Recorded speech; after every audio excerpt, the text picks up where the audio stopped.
car tuning brands. You must have heard of this term before. After all, the world nowadays is awash with them.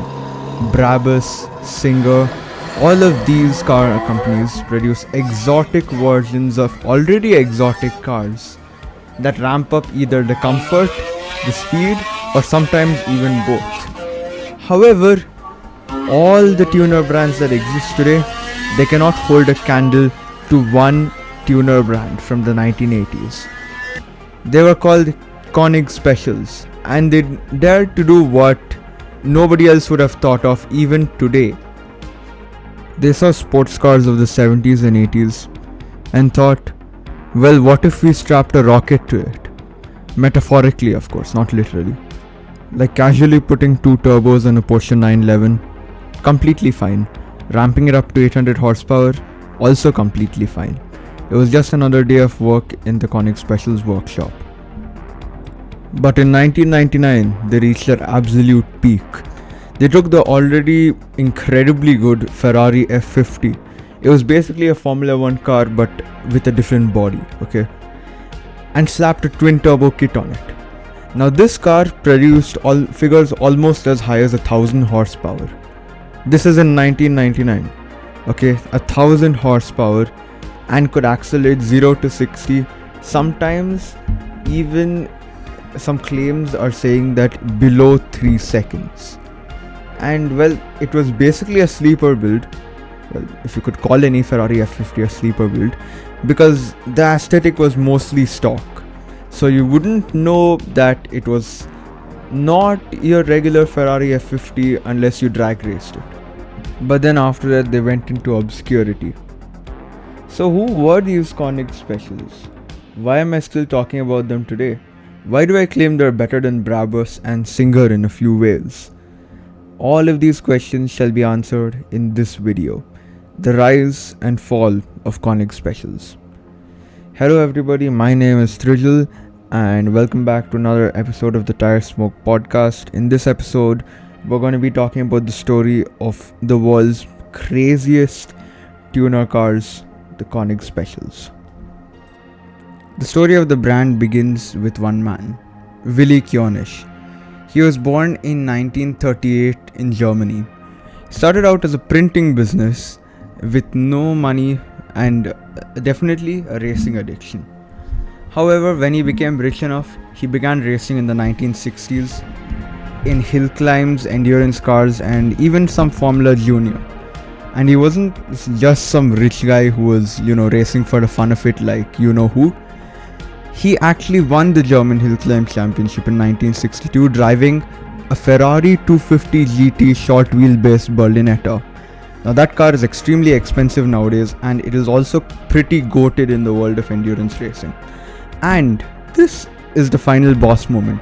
He got personally invited by Enzo Ferrari to dinner. Now that's absolutely crazy. And he raced other legends like a Ford GT40, a Lola T70 and a lot of Porsches. And then he retired from racing somewhere around 1969 because, racing was dangerous at the time. And then he did what most retired racers do, bought himself a sports car. In this case, a Ferrari. A Ferrari 365 GT4 Berlinetta Boxer, or BB to be exact. Now this in itself is a really good car from 1974. However, he just did not feel that it was fast enough. In fact, he was pretty annoyed by the slowness of it, or supposed slowness of it. Anyway, what he did was he modified the engine, slapped on a few race parts, racing suspension, uprated coilovers, basically transformed that thing into a racing monster. Something, if you do not know, is that Ferrari does not like. And other Ferrari owners were like, hey, can you ruin my Ferrari too? Boom. Business idea. And so, in 1977, out of a small shed in the city of Munich, Germany, he founded Koenig Specials. The vision was to make Ferraris much faster than they were. Basically turned them into road legal racing machines. The way they worked was, hand over your extremely expensive Ferrari, we'll slap on a wide body kit, a twin turbo kit, anything that you want. Suspension, brakes, wheels, custom interiors, even full car conversions. They collaborated with independent engineers and suspension companies like H&R, which if you don't know are extremely good for track builds even nowadays, and wheel makers like OZ. And you have to remember, OZ made wheels for rallying, Formula 1, and even I think also WEC for a small amount of time. Everything on their cars were tested in racing conditions, which is basically the automotive equivalent of a worst case scenario, and they were also approved by the German laws, so they were street legal. The result was some of the craziest versions of Ferraris that shouldn't exist. Case in point, take their first ever car, the Koenig Specials 348 Berlinetta Boxer. Now this thing had almost a 620 horsepower engine with twin turbos, and this was in the late 70s, where if you had 300 horsepower you're extremely powerful. 620 horsepower back then is the equivalent of 2000 horsepower today. And the 0 to 60, 3.9 seconds. Nothing on the road could keep up with this thing, like literally nothing. And they slapped on this huge wide body kit. It looks insane, like insane. Ferrari made this thing elegant, but they've just made this thing look like a barbarian, in a good way though. Ferrari handed you a supercar, while Koenig turned it into a street legal track weapon. But now we have to talk about the craziest Koenig special of them all. The one that landed Koenig Specials into a lot of trouble, but also put them on the map of tuners and made them a respectable brand. This was the Koenig Specials Ferrari Testarossa. The Ferrari Testarossa is honestly an extremely okay car. I would prefer the Countach or the Testarossa any day, but still, the Testarossa came out in the same time period, the 80s, and it had a flat 12 engine which was revolutionary at the time. It was wider than anything on the road and wasn't generally faster than anything from the 80s. Now Koenig Specials saw this and they thought, well, what if we made it even more faster? Now Koenig Specials took the Ferrari Testarossa, which was originally intended as a high-speed cruiser, or if you can call it a Grand Tourer also, and turned it into an absolute weapon. So what they did was, they first twin turbocharged the flat 12 to produce almost 1000 horsepower. I kid you not, 1000 horsepower. In the late 80s, this thing must have been a thing of wonder. Custom turbochargers, that too, reinforced internals, modified fuel injection and upgraded cooling systems, which is all basically pointing to extreme power. And that's basically modern hypercar territory. And they weren't done with that. Now if you looked at a stock Testarossa, the styling is already extremely excessive. It was already extremely wide. It had already so many slats and rakes in its panels. But Koenig Specials decided that was not crazy enough. So what did they do?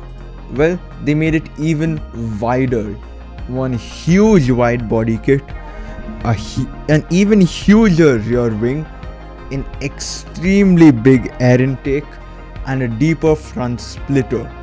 Now all of this made it look absolutely crazy, but it also somehow improved high-speed stability, more cooling airflow, and it could also beat a Lamborghini Countach. Something which Ferrari themselves could not come even close to doing at the time. And the stats were equally insane. 0 to 100 took just 3.5 seconds, and top speed was a 350 km/h plus claim. Yes, it's a claim, but if it's 350 plus claim, that means it can at least go 340 km/h, which for a thing of the late 80s and in general for a supercar is amazing. However, unlike most modern supercars, this thing was genuinely hard to drive. Because it was still from the 1980s, the chassis wasn't updated. So, let's just say handling was dependent on whether you had life insurance or not. And the driving experience itself, below the boost line, because these are early turbos, they have this certain boost and turbo lag. So below, let's say 3000 rpm, you wouldn't feel anything. It would feel like a hot hatchback. However, above 3000 rpm, you realize why this thing is fast and your whole life flashes in front of you. Turbo lag was a crazy thing in these late 80s supercars, but honestly, that's part of the appeal of this car. It was because it was so insane to drive as well as looks. That's why people want these cars nowadays. But at the same time, it was not like the interior was ignored. Every single one of these Testarossas had a custom bespoke dashboard. All came with leather interiors and definitely much better bucket seats than the old man Enzo Ferrari could provide.